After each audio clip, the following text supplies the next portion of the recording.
Welcome back, everyone, to Radiant Resilience. I am chatting with my bestie, Kellen Van Laere, today. If you want more about Kellen, go back to episodes 2 and 20. You can get her bio and her backstory and all the things she shared on the pod. But welcome back, friend. Hi. Thanks for having me back as always. Thanks for doing this. I was so excited. I just love talking to my friends on this. It's like my favorite thing to do. I've had a lot of amazing guests that I didn't know, but it's the best when I get to talk to my best friends. Yeah.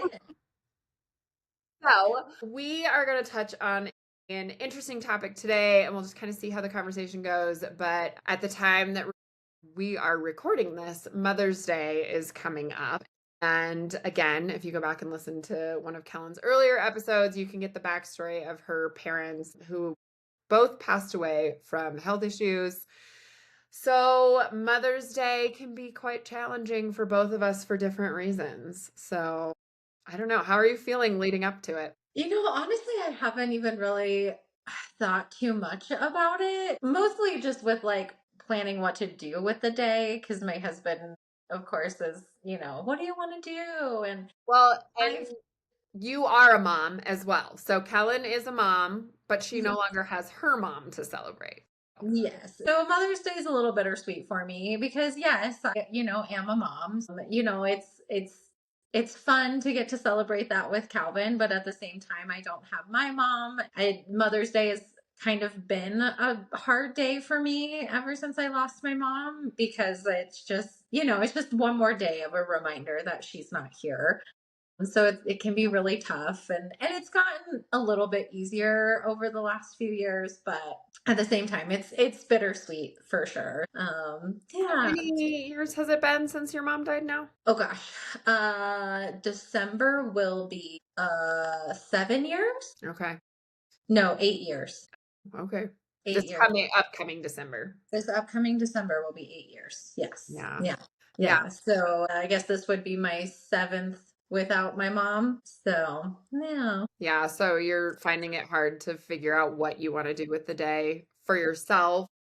Yeah, it's hard because then I also have my mother-in-law who I love and adore, but also it is kind of my day, quote unquote, to be able to kind of do what I want to do. So it's kind of been a tough tightrope to walk because I don't really, being a mom, you're always kind of on, and especially working like between work and home life and everything, you're kind of just always around other people. Yeah. I am a person who really enjoys my alone time, and I never really get any of that anymore. We should talk about that too. Like the societal expectation of moms spending Mother's Day with their kids. Like, I can't tell you, you are not the only mom that has told me they want Mother's Day by themselves with Yes, quiet and no kids around. right? But I also I just leave me alone. Like I don't want to go out with anybody. Like I love my mother-in-law, but I don't even want to do anything with her. Like I want to just I either want to curl up and read a book or I want to binge watch a TV show that I want to watch, but I want to do it by myself in Yeah. my own house with quiet, and everything. And it's hard because I did get that for a couple years, like the first couple years of Mother's Day. My husband, anything that I wanted to do, he was more than happy to oblige. So he would take Calvin over to my in-laws and cook brunch over there and spend a good majority of the day over there. But then I get the guilt trip of well, I wanted to see you too. You're from my mother, anybody else that was but I wanted to spend time with and she always is more than understanding and everything too. But I kind of struggle with that of yes, I would love to spend time with other people, but also at the same time, can we do that another day? And I can just be alone for Yeah, Mother's and yeah, totally. And I think that, you shouldn't be, mother-in-laws aside, like as far as being a mom to Calvin, like you shouldn't be made guilty for doing what you want to do in that regard. Like it's okay if you want to break. Like Day. mothering is hard. Like you just said, it's a lot of work and you're always doing it. And so to have that's a big gift to just not have to be mom for the day, Oh, right? Yeah, 100%. And that's okay. And I don't think we should shame any of the moms that want that space. Yeah. But, before we started recording, I was telling Kellen too that I have a mom, and obviously, like, Mother's Day is hard for me because of my infertility stuff. And I feel the same way. Like, I want to celebrate my mom. It's like, I'm sure you want to celebrate your mother in law, you want to be celebrated, but like, maybe a different day. That's a suggestion. Like, can we not do it on Mother's Day when everyone else is out, everyone else is celebrating? Because, yeah, you probably get triggered by seeing other people with their moms too. I definitely can. I mean, it's like, and that's where I said, like, I say, like, it is bittersweet because, like, when I have like those like miss my mom, like, kind of sad moments, I do kind of have those like positive, like, joyful moments with Calvin because, like, and especially the older he gets and the more he's like preschool, so they're making some sort of project at school. They like, the teachers are very much like, tell the kids, do not spoil anything. So he's like, we're making something for you at school, mom, but I can't tell you what it is. So that's really cute. Like, especially the older he gets, like, it kind of becomes a little bit more like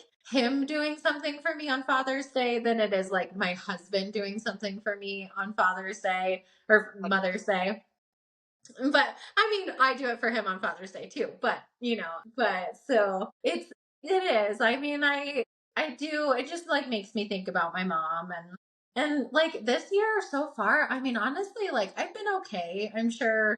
Like the closer it gets to it, like I'm sure some of the feelings will come up, and that day, there will be feelings for sure too. But there's been years in the past where like I have dreaded the day, like leading up for like weeks leading up to it. So it's nice to like not really have that feeling this year. Like I'm like, yeah, Mother's Day, like, all right, what are we doing? Like, so I feel like this year I've just been like, just tell me where you need me to be.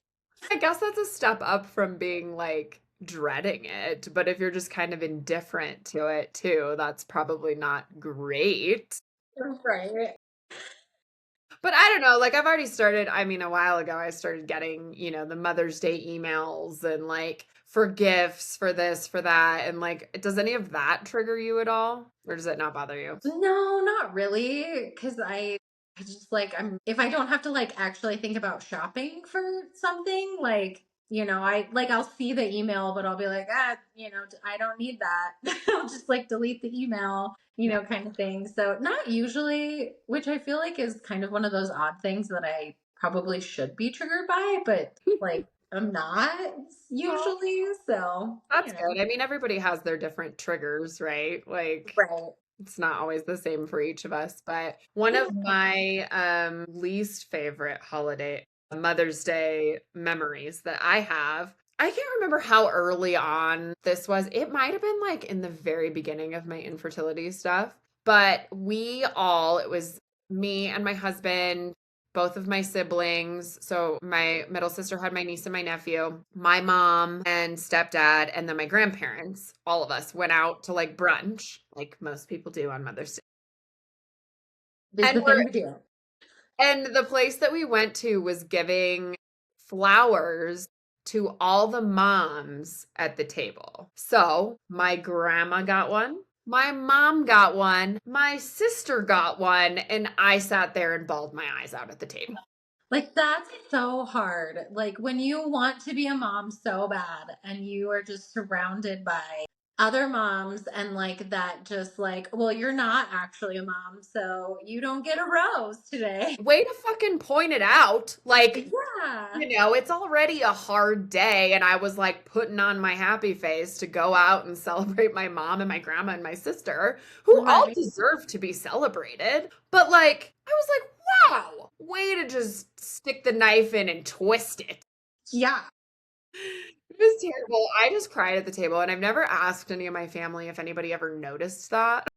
So I tried. It wasn't like I was like actively just like sobbing at the table. I was like trying to keep it together, but There's Colin, like a tear here and a tear yeah, there. I was like turning away from everybody. It was the worst. And so after that, I had asked my mom if we could do Mother's Day not on Mother's Day. Um, Yeah.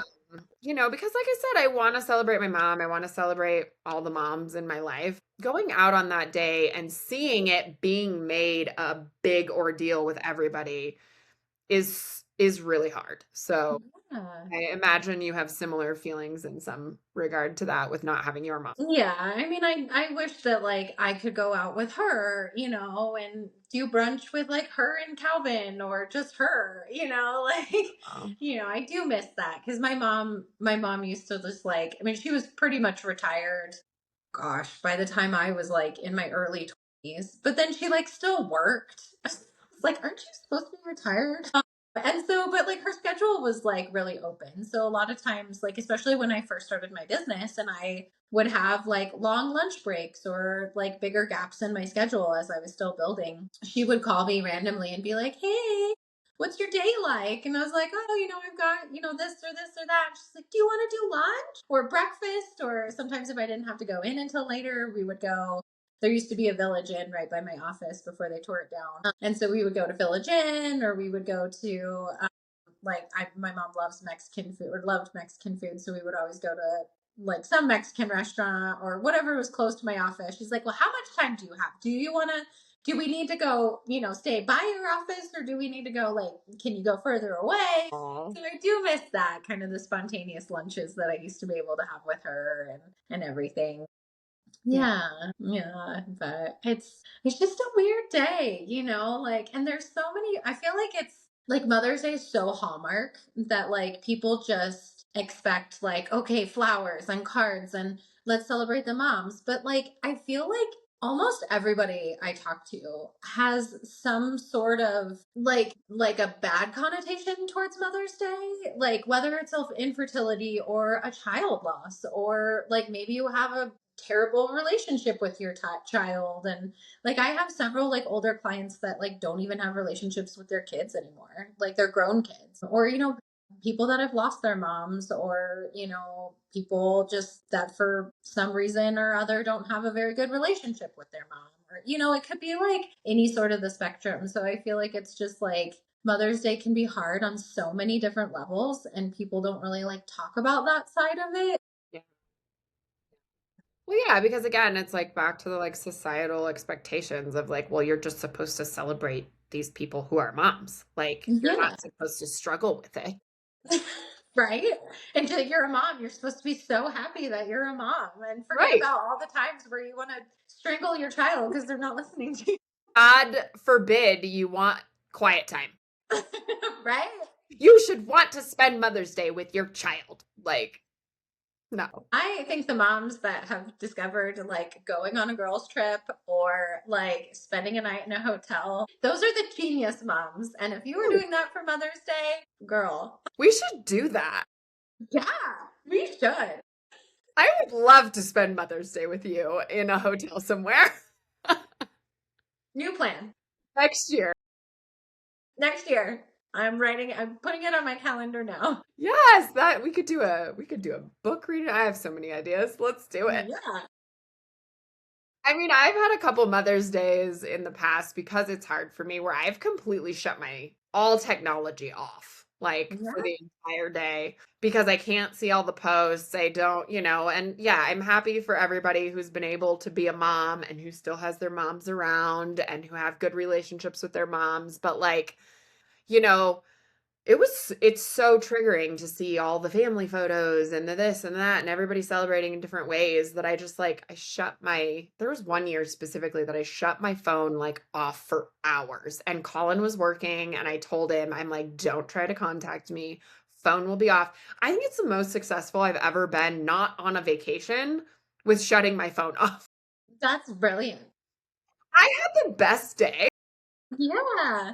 But good for you for like honoring like what you needed too, of just like, I'm not even gonna let myself like be triggered Mhm. and like just give yourself the space to like just do what you need to do for yourself too. So Yeah, that it was takes a great. lot in itself. Yeah, it was great. I got so much done with my phone off too. Right? You can be so distracted. Yeah, not looking at it all the time, not because every time I pick my phone up, you get sucked into the social media, you get sucked, probably went to look for something totally different. And then next thing you know, it's been 20 minutes of scrolling Instagram. Oh, yes. So, yeah, so turning it off, like, I think I did a bunch of baking. I think I did a bunch of reading. I think at the time I was recording a bunch of like social media stuff for work. I got so much done. Heck yeah. So, yeah. So I don't know, but it's tough. It's tough. So, Yeah. but so do you have similar feelings about Father's Day? Sometimes yes, sometimes no.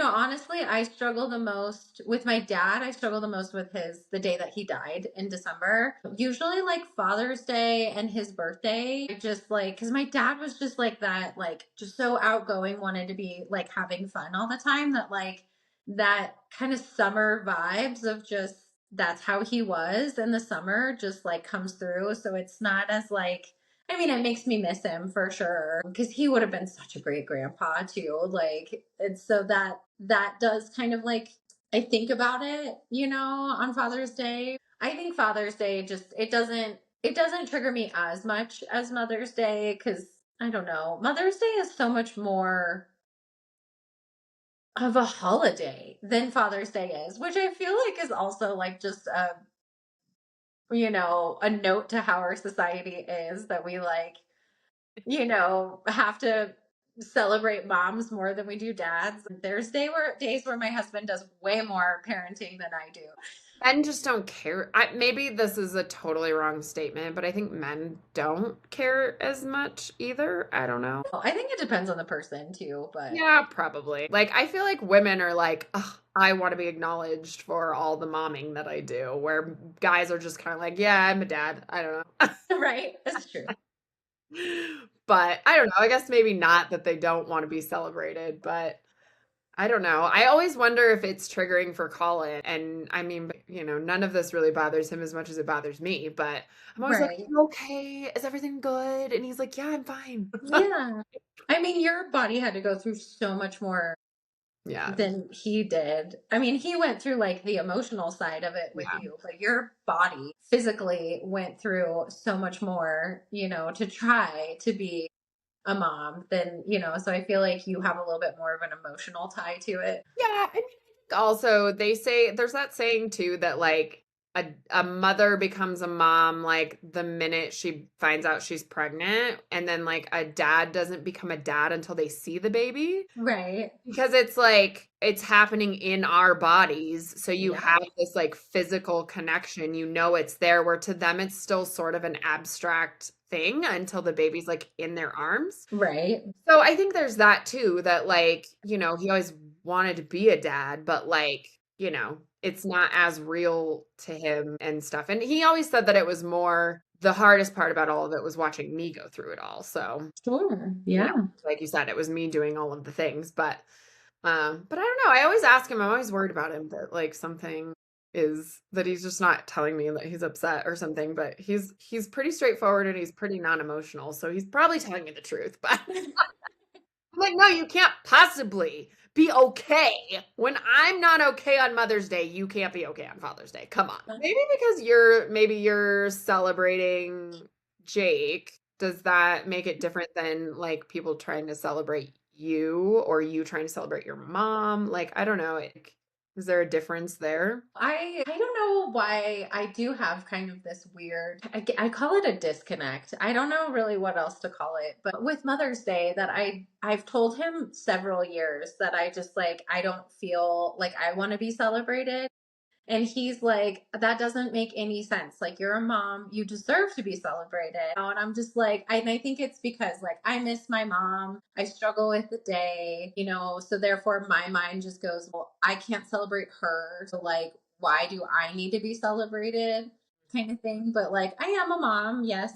But I don't know. I don't know. It gets to that point where it's just like becomes like your day to day. So it's like, oh, to have this one day a year, to be celebrate that I do something for the other 364 days a year, So, Or you're saying, yeah.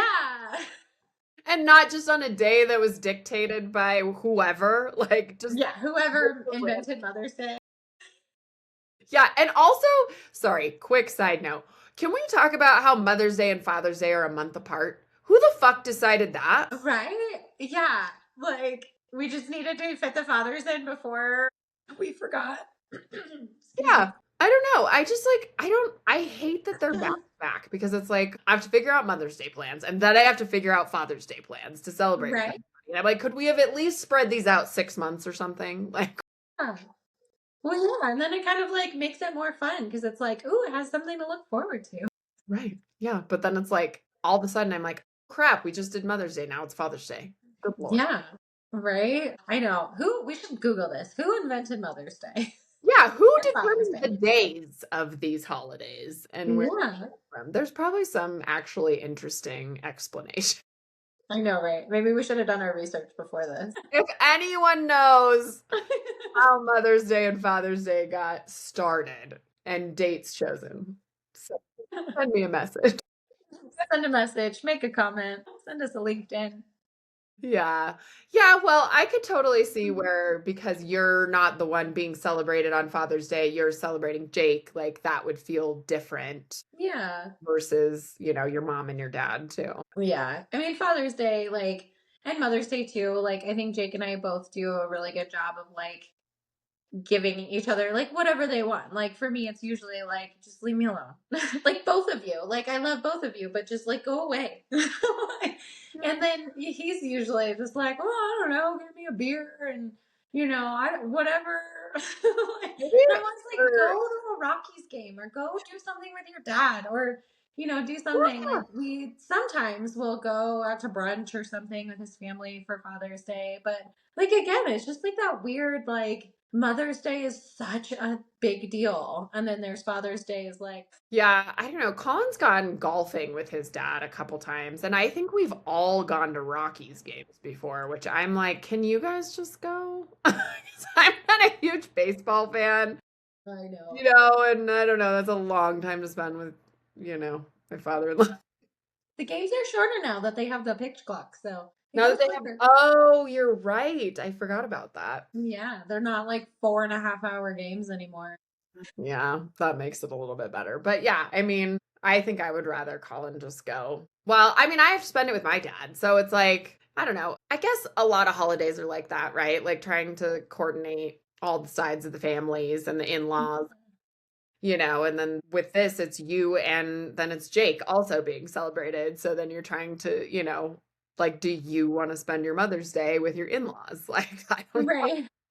Maybe we should reverse them. Like, especially for Calvin's sake, okay? So you're just gonna tell Calvin that Mother's Day is Father's Day, so he has to go spend the day with Daddy. I mean, it makes sense. Yeah, because then he doesn't know. He's like, oh, yeah, okay. Right. And then on Father's Day, it's Mother's Day, and he has to go spend the day with Mommy. I mean, in a way, it kind of is because like Right. Mother's Day, usually like Jake will like let me sleep in, and like so last year they took off in the morning and they went for a hike.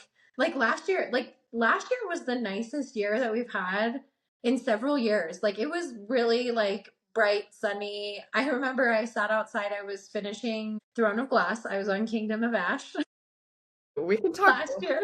little bit.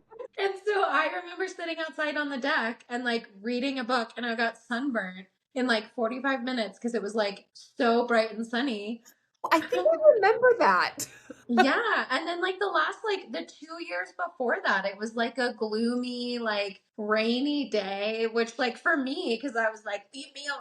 I just want to curl up in a ball. I was like, this weather matches my energy. I love it. So yeah. But last year, excuse me, sorry. Last year, Jake took Calvin for a hike, and because I had been guilt tripped the last 2 years before that for not doing anything with my in laws for Mother's Day, I was like, okay, fine. Just tell me what we're doing. Are we going out to brunch? Or are we just going over there for lunch or whatever? Like, I'll do something. So Jake was like, I'll still get Calvin out of your hair for a little bit. And they went up, they did a little hike, and then they came by and picked me up. And we went over to my in laws, and Jake made sandwiches or something. And we hung out, and then we came home and just hung out at home and everything. And it was good. It was a good day. Yeah, it's kind of where I struggle of just like, I would have loved to just like, you go from the hike to your parents. But I'm pretty lucky because I think when we had the pizzeria for so long, I feel like Colin and his parents always worked on those Sundays. Yeah, So we've just like gotten in the habit of celebrating Mother's Day and Father's Day with them on different days, and they don't really care. So that's nice. more my family that's like, we're having a barbecue on Father's Day, come over, or my mom Aw. wants to go to brunch or whatever. So I am grateful that like, and they know, I have my family to celebrate. So it's like, we gotta balance it out somehow. Yeah. Well, and especially too, I mean, you have your stepmom and then you have your mom and then you have your mother-in-law, so like Yeah. the more, components there are, it's kind of you have to juggle. You can't fit it all in one day anyways. So Yeah. like it's nice when somebody is willing to be like, we don't have to do it on that day. Yeah. Yeah. And my mom's always asking my middle sister, like, what she want. Like, she's like, oh, I know, you're a mom and you have your mother-in-law and like, but like, she's like, can we go to lunch or can we do this? And I'm like, oh, she just wants to be left alone. She don't Right? want to do nothing. Like, it's the same thing. I think there's maybe a lot of moms out there that just want to be alone. Yeah. And honestly, like I love brunch for sure, but like going out to brunch on Mother's Day is like I'm sure they're overcharging. Like it's going to be packed, it's going to be crazy. Like Reservation. yeah, exactly. So, I don't know. Yeah, and I feel like most moms are just like, can we just like do nothing? Or at least that's how I feel. Yeah. Like just like chill, reset, have a spa day. It's a Sunday too, which most people have to. I mean, you and I have different schedules, but a lot of people have to work Mondays. So it's Yeah. not like you can, I don't know. I think that makes it even more appealing to have the Sunday of do nothing. Right? Yeah, especially if you have to work the next day. Yeah. Well, it is a polarizing day. It's pretty tough for a lot of people, like you said. And I think we need to acknowledge that for every different situation. Yeah, definitely. And I mean, it's kind of a side note, but I think it's weird, like, just like going back to the difference between like Mother's Day and Father's Day, like, when you talk to people, like, mom guilt is like such a thing. And like dads, you're like, there was a podcast I was listening to at one point, and it was like these two women, and they've had one of the husbands, like, did like guest appearances on this podcast sometimes. He was like a fan favorite. Like, all the people were like, bring him back on. And they did an episode on like mom guilt, and they were like, hey, dad, like, do you ever experience like dad guilt? And he straight up was like, no, like that is not something that like I experience. So that's like another like layer to the onion of like being a mom versus being a dad, and just like society and every like all the pressures of society and like all the rules that we're supposed to follow and like all the BS. I think that there's a lot of shame too on moms for like struggling with parenting, right? Like, Yeah. I don't know, you have your parenting is fucking hard. Like, obviously, I don't Yeah. know from experience, but I'm not naive. I mean, I have a lot of friends and family that have kids, and like, it's Your fucking nieces and hard. your nephews, like you've watched many kids. And it's okay. It should be okay for you guys to like not be okay. Right? It doesn't mean you don't like your kid. It doesn't mean that you don't, you wish it was the opposite or anything like that. But like, it's fucking hard to be a mom. And then, with all the leaps and bounds that we've had with women being able to work and getting more rights and things like that, like now, I mean, as amazing as it is, we're also having to juggle so much more because Yeah.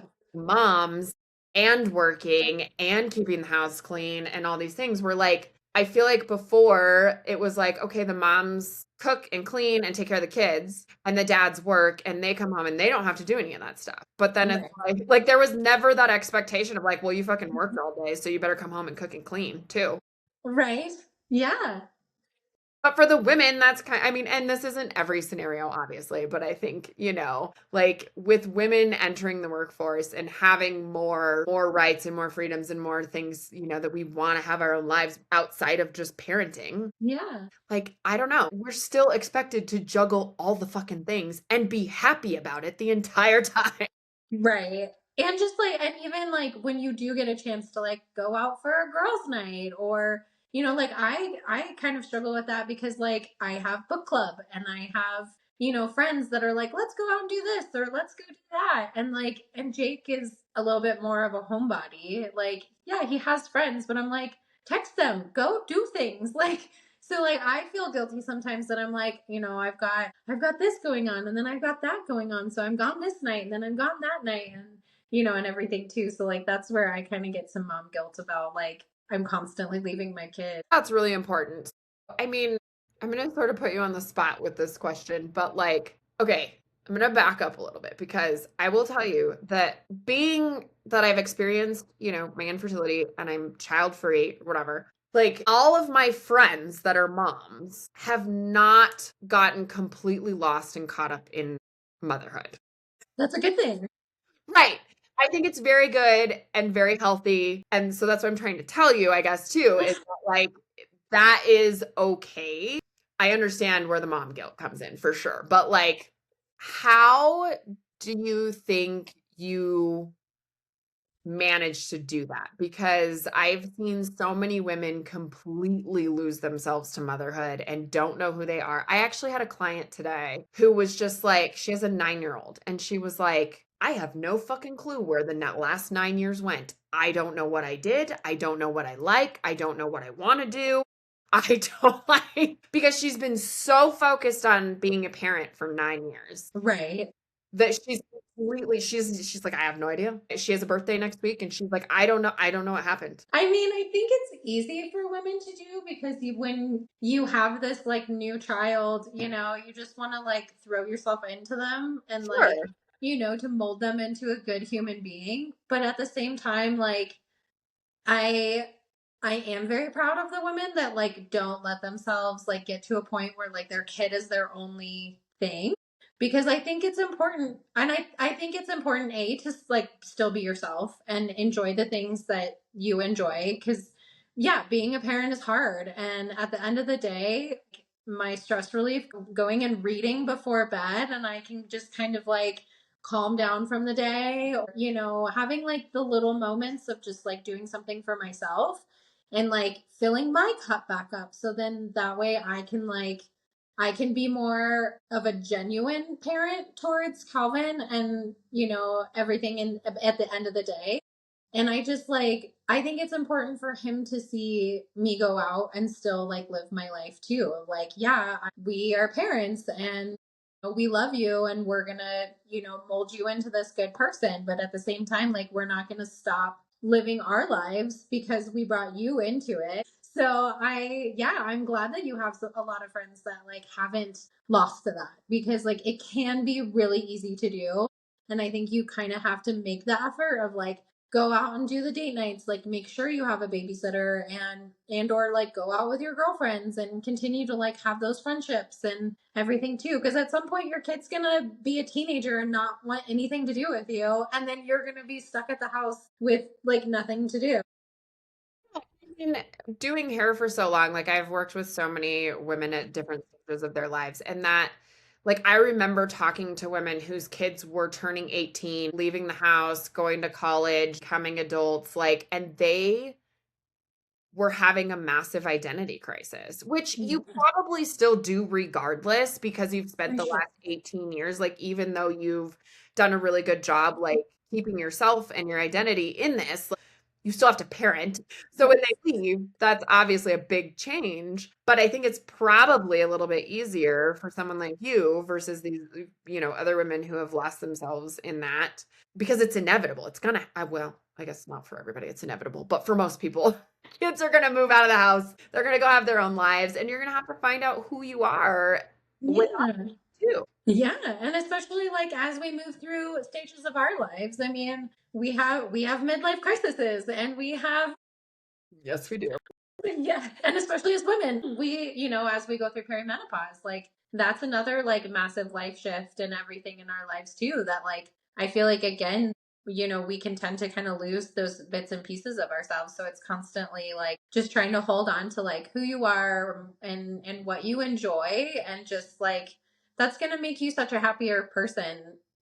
years and decades later of just like having a more fulfilled life of like, yeah, I was a parent, but I also did this and I also did that. And, and everything. So when you look back, you're not just like, well, what did I do? I was just a parent. My life was my kid. And, Yeah. which, yes, it should be, but Sure. Right. Yeah, it's not like we're saying like neglect your kid and just do you. yes, yeah, not saying that. No, but it is important to keep yourself. And okay, again, let's go. I'm gonna pull a woman empowerment thing here for a minute. Like, they don't want us to have identities. So, full little fuck the patriarchy moment. But like, Ugh. like again, so important to hold on to who we are and what we like and holding on to our independence and the things that we like to do.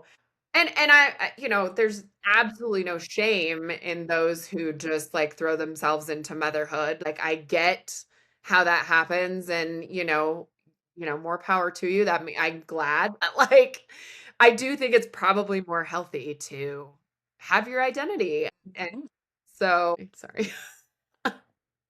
Yeah. So I don't know, but I mean, if there's like, I don't know, because I've known you since you had Calvin, and do you feel like you struggled with that in the beginning, especially, maybe with the mom guilt and then trying to do your own things? I think it's probably hard to find that balance, especially early on. Yeah, I feel like I struggled with it more when he was a baby Yeah. because I wanted to be around him all the time, and especially when I was nursing, I was like, well, I'd rather nurse him than like somebody give him a bottle or, and mostly I really struggled with like milk production. So the more I could nurse, the easier it was for me to like keep my milk going. So I feel like I actually like really struggled to like get out and like do things when he was younger, but then like the older he gets and like everything now I'm like, girls night, yes please, I'm in. Disney trip? Yes, please. Yep, that too. Same kid?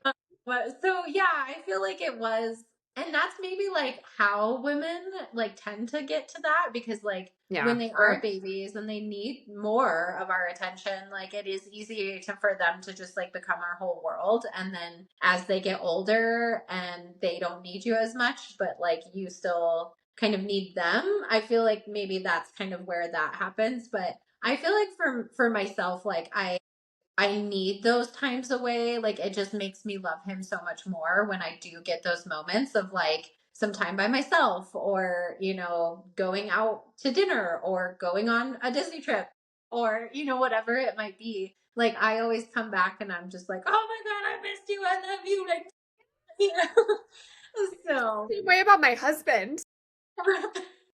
What they say, absence makes the heart grow fonder. I Like, was just going to say that. well, great minds. Yeah, it's so true. Like, to get that space from them, you start to appreciate them more, Yeah. I don't know. I had another friend a while ago who said they're a better parent when they get that space. And of course, you miss your kid while you're gone and not with them and all that stuff. But like, and then it also, if you're doing things that make you happy, it makes you a healthier person to then be a healthier parent. Because they say, you can't pour from an empty cup. Is that the Yes. analogy or whatever? Yeah, exactly. So, I think that goes for a lot of different situations and parenting, especially like if you're completely drained, depleted, depressed, you don't know what's going on, like, how are you possibly going to be a good parent then? Yeah, So, exactly. yeah, well, good job. I'm proud of you. And also, thank you. Thank you. Bottom line is like, I don't have, like, infertility aside, I don't have a way to relate to those women, like I just can't have those conversations. I can't like talk about baby formula. I can't talk about, and I love to hear about your guys' kids, and I love to hear about Calvin, and I love to talk to Calvin, and I love to, like, but at the same time, like, I can't relate to you on certain parenting things because I'm just not doing it. So, Sure. so then if I'm with somebody that's all they can talk about, and that's all they care to talk about, then it's like we can't, I don't even know how to connect with that. Yeah. Well, and like I don't know how it is for other people, but like personally, like when I'm out with you, like yeah, we might touch base on like, oh, what's going on with Calvin or this, that, or the other. But like, we're also talking about like everything else that's happening in our lives, or, a current event, and we're chatting about that. Like, it's nice to not have to always just like talk about your kid too. Like, Yeah, when you're out have away from breaks. them, Yeah. yeah, like when you're away from them, like you don't want to like just like be talking about them the whole time either. Like I as a mom kind of get annoyed by the people that just like constantly talk about their kids all the time. Yeah, I mean, it is. I don't know. I had a client many years ago who, like, she was pregnant at the time she was coming to me, and I tried to redirect that conversation a million times, and all she could talk about was being pregnant. Which is hard for you, especially. Yeah, and again, though, like, infertility emotions aside, like, yeah, that was hard, but like, I've never been pregnant, dude. I can't, like, and I don't want to just sit there and talk about your pregnancy the entire time. Like, For hours. sure, like, tell me you've been sick. Tell me, this. Tell me that. I don't mind hearing those things, but like, it was 2 hours of trying to redirect the conversation, and it would always come back to that. I'm like, how is this happening? But Apparently she had a boring life. yeah, maybe that's it. That's not much else was happening. Yeah, it's okay too, I suppose. But Right.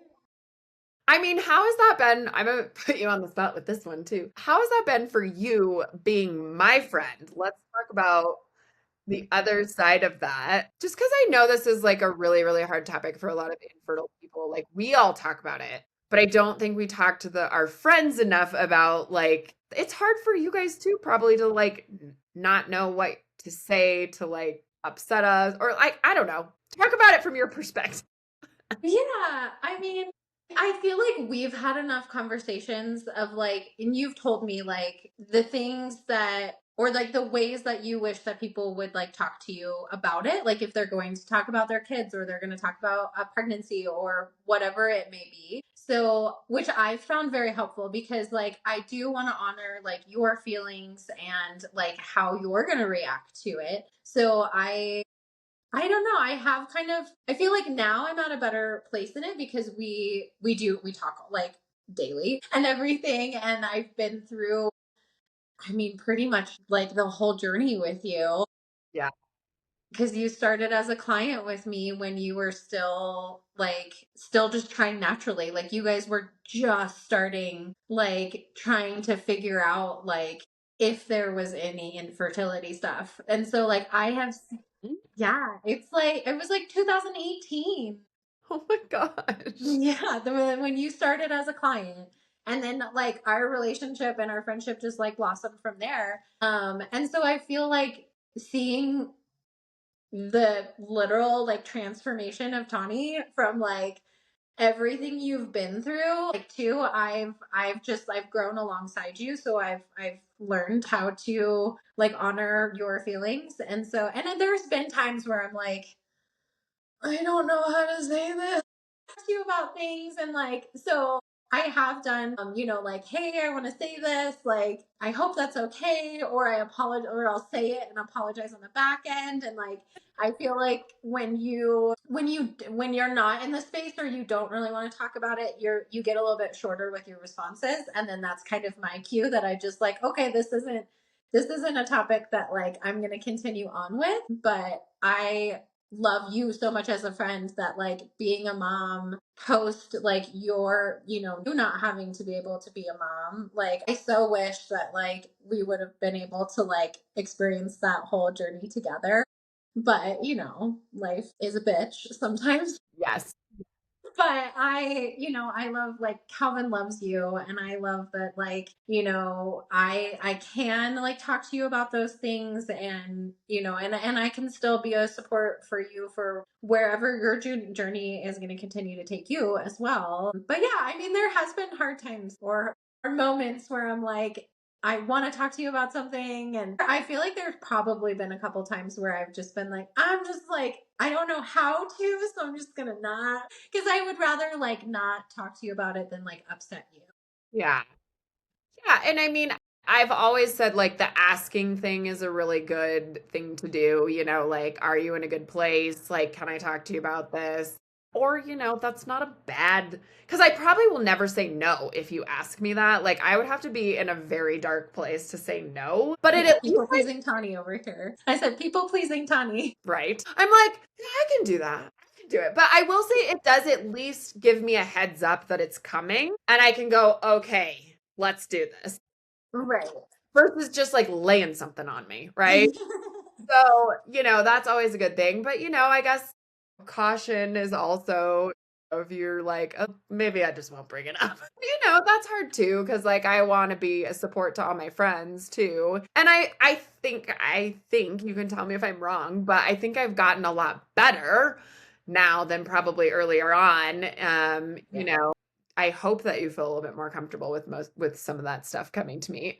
Yeah, and But you have grown tremendously in like I feel like you I would say triggers, like things that used to trigger you like a lot more. I like don't as much, and you have put in so much work in yourself and healing yourself through all of your infertility. It's actually quite amazing to see how you've come out of it because it was not easy to go through. And as a friend who loves you so much, it was not easy to watch for sure. you're probably one of the few, and that's why I asked you that question, because you're probably one of the few that stuck around. Oh, For a multitude of reasons, whether it was, me cutting off a friendship or them cutting it off, like a lot of people didn't know, maybe still don't know how to fucking deal with me in these situations. And so, I lost friends that went on to have kids because they were like, I don't know.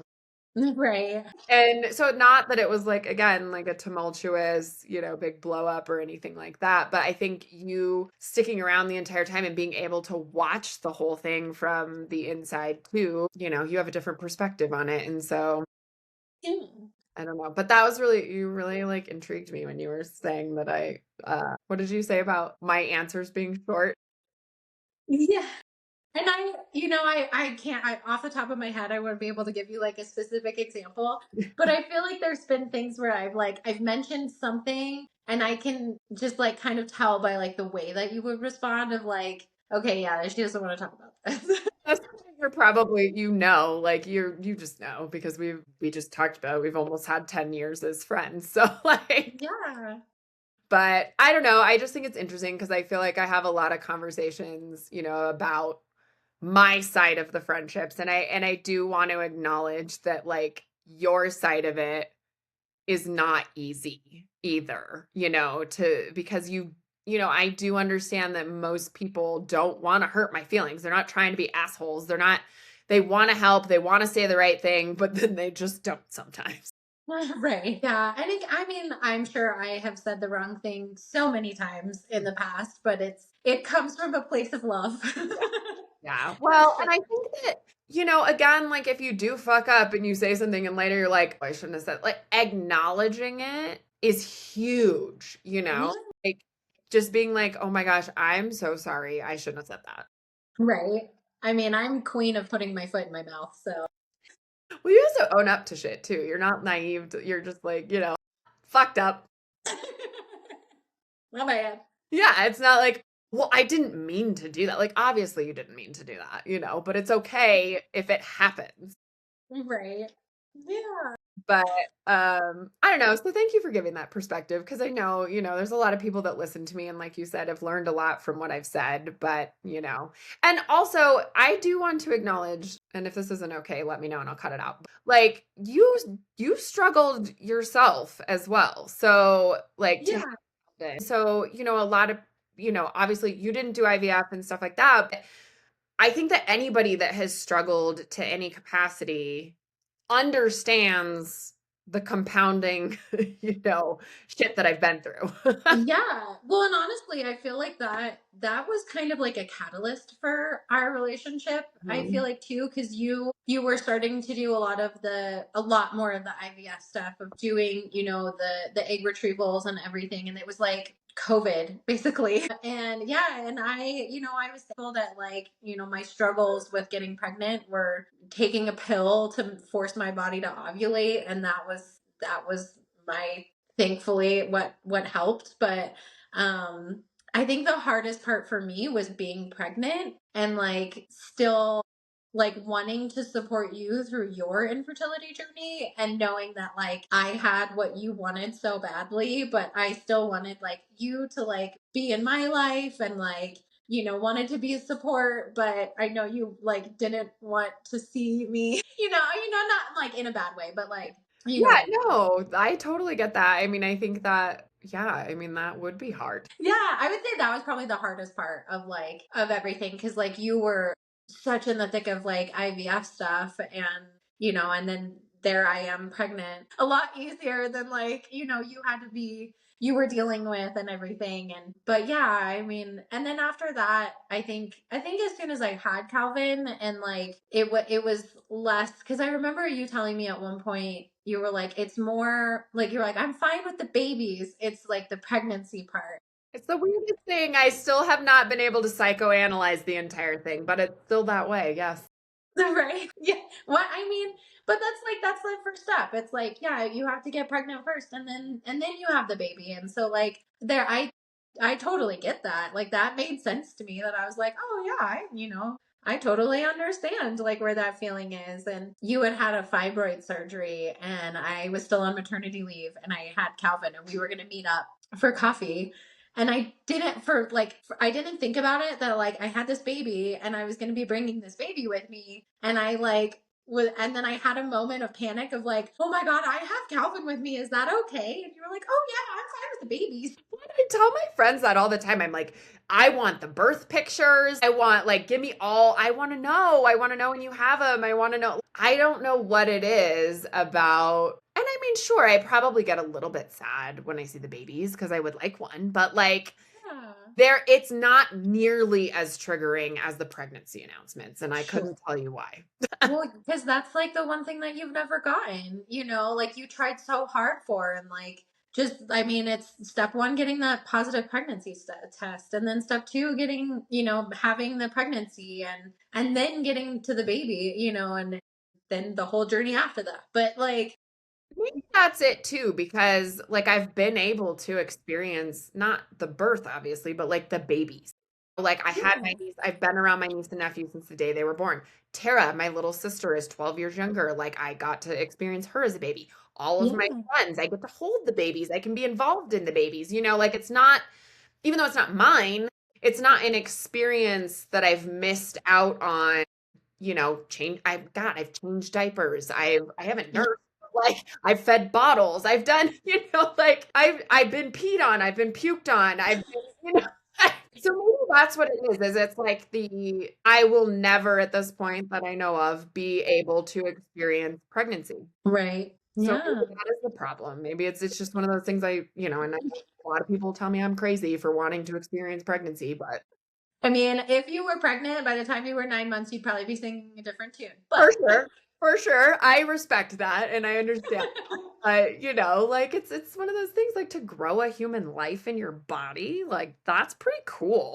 it's pretty crazy what our bodies can do. It is Yeah. fascinating. Well, you've been an amazing friend, so I just wanted to say that. I Aw, mean, obviously, well, we wouldn't be where we are now if you weren't. So I'm grateful for you and everything that you've done and being there for me through all of it. And I just think it was important to share your side of it as well, because, like I said, I know that that could not have been easy at times as well. yeah. But I'm so glad. And I cherish my friendship with you and I am grateful every day Me to too. have you. So thank you Okay, so for, before we end, we must talk books. yes, I mean, we'll try to not like do another hour of book talk. But okay, so you just finished Crescent City. I did. Yes, for first time through. First time through. I know a lot of people are rereading it now because, ACOTAR 6 and 7 are coming. Yeah. What were your overall thoughts and things about it? Oh gosh. I mean, overall loved.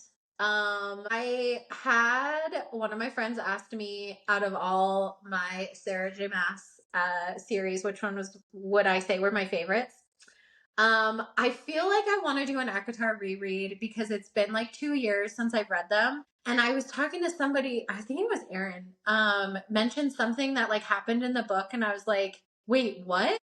What are you talking about? Like, and so I was like, I don't remember that at all. So, but I mean, I did love Akatar. Akatar is the series that fully gave me my like fairy. My husband calls it the fairy porn addiction. Even though that's not like the porn side of it is very minimal. There's so much more storyline and plot that goes into it. I just saw a video the other day. I don't know if I sent it to you, but it was like, butcher it, but it's something about my smut books are 20 pages of smut and 460 pages of storyline and plot line. Yes, you did send me that, and it is so true. Yes, like they're like the whole romantasy genre, like Akatar fully got me addicted to that genre, and I am fine with that. Like I am loving my life. Gateway drug to this genre. Like, Seriously. because I know so many people that started with that. I started with that. Yeah. But I do feel like when I was embarking on the Sarah J. Maas world, that everybody said Throne of Glass was by far the number one series, Akatar number two, and Crescent City number three. And I have felt like my opinion of liking Akatar more than Throne of Glass has been the unpopular opinion. But the more I talk to people, I'm finding that they say the same thing. Yeah. I mean, I would totally agree with you. I would probably put Akatar. I think I would still put Akatar first. Hmm. We'll see how book 6 and 7. But I mean, it's also not a completed series. So as far as completed series, and I know Crescent City's, I've heard rumors that it is and isn't finished. I've heard mixed reviews too. I thought it was not finished originally. Then I read it and I thought it was finished. And then I heard recently it might not be finished. Yeah. So I mean, I think she ended it in a very, very good place that like if she doesn't write another book, like I'm okay with like that. But I'm also curious to see like if she does write another book. I think there are some avenues that could still that are still left open. But honestly, like I loved Crescent City, like more than I thought I would, because I heard so many different mixed reviews from people that were like, book one is so hard to get through. And I was like, I was hooked from the beginning. Like, I was like, oh my gosh, there's like this murder. Like, what? It was like murder mystery from the beginning. And then it just transforms into so much more. But I mean, Throne of Glass will always be Throne of Glass, but it is a journey. And there's just so much to it, which also makes it like so good. But I don't know. I loved Crescent City because it was a little bit lighter than other as what I felt. I mean, some people I'm sure would probably tell you opposite, but I feel like it wasn't so like war and blah, like stuff that kind of that romantasy genre can get into. Yeah. Like there were things, but there was also like I don't know. I really thoroughly loved I love Bryce. I feel like I Bryce is such a character that I can relate to I feel with like her that's like also an unpopular opinion. Mind Bryce. I mean, I think there were times she annoyed me, but like I feel like a lot of the female main characters, because in these books they do so much growing, they start off obnoxious as fuck. And then by the end you love them and you walked that growing journey with them. And then so I feel like for me it was similar to that. It was like, oh my God, she's an annoying party girl in the beginning. But I've talked to a lot of people that were like, oh my God, she's so fucking annoying. oh my god, I love her. Like her just like don't give a fuck, like joking, like her like because that's kind of how I am of like in situations like where there's like maybe like a death happening and she's like making a joke about it. Like that is me. So I very much connected with her character because I felt like it was relatable to my personality. Also a modern day fantasy, which is always weird. Like, I like it because it's different, but it's also kind of weird, right? Like, fantasy worlds are always like medieval times and like, and Crescent City had like cell phones and weapons. Right. But I don't know. I think it got a bad rap being in the Sarah J. Maas world, and I really enjoyed it. So, Yeah. Yeah, I loved it.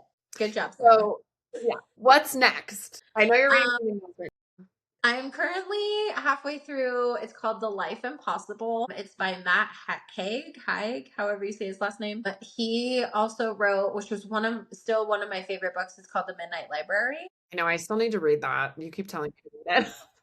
I will let you borrow it. It is so good. It's an easy read, but just like such a good story. And this one's very similar, where it's like it's so much different than like, and it keeps like transforming into like not what I thought it was going to be. So I'm really enjoying it. So that's what I'm reading right now. I'm like, gosh, I think I'm even like 3/4 of the way through that one. So Well, once you finish the Crescent City books that are like dictionaries. I know. I'm trying to decide what to do after this one because I love this little break, but I love my romantasy. So I do I'm love getting the break because the like plot lines and tropes and stuff are all similar. right. That I do start to get like, okay, this is predictable. I'm ready for something different. So I do like to change it up a little bit too. So Yeah. Yeah, it's nice to kind of have a little bit. And there is kind of like magic okay. sort of like in this. I wouldn't call it magic. It's more like energy or Okay. like a yeah. I don't want to like say anything without Okay. like Don't spoil spoiling it. anything, but there is an extra layer. So, yeah, but it's really good. And so what are you trying to decide between after that? I'm trying to decide. I started following this girl on Instagram who does a lot of like specifically like the romantasy genre, like ratings or if you liked this, you would like this kind of thing. So I have the first book of Guild, which is the Plated Prisoner series, and that one's 6 books. So I'm like, but I'm trying to decide if I really want to jump into a 6 book series. The beginning ones are not very big. Okay. The first three, I'm like looking at mine right now on my shelf. One and two are quite manageable. I would say one is probably similar to the size you're reading now. Well, maybe. I guess you have it, so you would know. It looks really I'd tiny have to look. to me. But then four, five, and six are pretty fat. But they're relatively easy reads. But anyways, okay, so maybe Guild. Is that about right? Maybe Guild. I have been, and I know you've read them. Sparrows. Yeah, Shield of Sparrows and Rights. What was the second one? So it's actually, when I listened to the audiobook, it's Rightus of the Starling. It's right here. Oh, okay. It looks like rights, but it's pronounced rightus. Oh, okay. So I'm debating that one, because that one's just 2 books. Yeah. It's gonna be three. It's gonna be 3. Yes. I mean, yeah. So, but I'm just trying to decide if I want to do something that's like either a standalone or like maybe like a 2 book, potentially 3 book series, kind of thing, or if I want to jump into a 6 book series. It can be a commitment for sure. Yeah. That's right. Nice. Well, that's exciting. You have lots of great choices. So, yay. Well, thank you so much for doing this. This was so fun. Yeah, definitely. Maybe we should do it more. Random night podcast. And just chit chat and, talk about deep things. And I don't know, it's fun. Right. And we can talk about books because that's like our favorite thing. Yeah. I know you've Always got I me know. fully addicted. Yes. Oh, well, I'm fully off the rails at this point. I don't know. Like, I think I'm on book 17 of this year so far. Oh my God. I've never read this many books in my life in one year. You have been cruising. Like the other day when you were like, I finished that. I was like, it's been like 4 days. I think I'm becoming a crotchety hermit. Like, if I'm being honest, I'm like not socializing as much. Every time I'm at home, I'm not listening to podcasts and music as much as I used to because I'm listening to books instead. I know my competitive side of me is trying to keep up with you and I can't. Well, I think that's a little bit of it for me too. Like one of my really good friends, she read like 75 books last year. And I was like, Gosh. I want to read that many books. So that might be part of my motivation. But I also have been slightly concerned that I'm avoiding real life. Do I need to host an intervention? Maybe. Because I just want to like escape the reality of life sometimes. Because it's just, like I talked about in my last episode, it's hard. So I'm slightly concerned about that. I really should probably see a therapist again and talk about it because I know that reading can be a distraction as well, but I love it. It is so fantastic. So Yeah, it's good for your brain. there's things, you know, Right. Yeah. So many, so many. but me becoming a crotchety hermit is probably not great. Yeah, you're too young for that. Yeah, I'm like, go out and do something or stay in and read my book. Probably not great. I mean, I don't know. I'm still doing things. It's not like I've just like, I mean, we're gonna hang out this weekend. Like, I have Yes. plans, but I do love my alone time at home with my books. So Well, and you have an amazing shed to read in now, so I know. How do you not love this? yeah, I'm jealous. I'll get you one someday. All right, my dear. Well, we should probably close it down, but thank you so much. This has been so fun. You're welcome. Um, Thank you. yeah, and thank you for the conversation about, Mother's Day and everything. Like, I know that's hard and everything. So, and then, yeah, I think we had some really great talks today. So, thank you. You're welcome. Thank you. All right, everyone. Thanks for listening, and we'll see you on the next episode.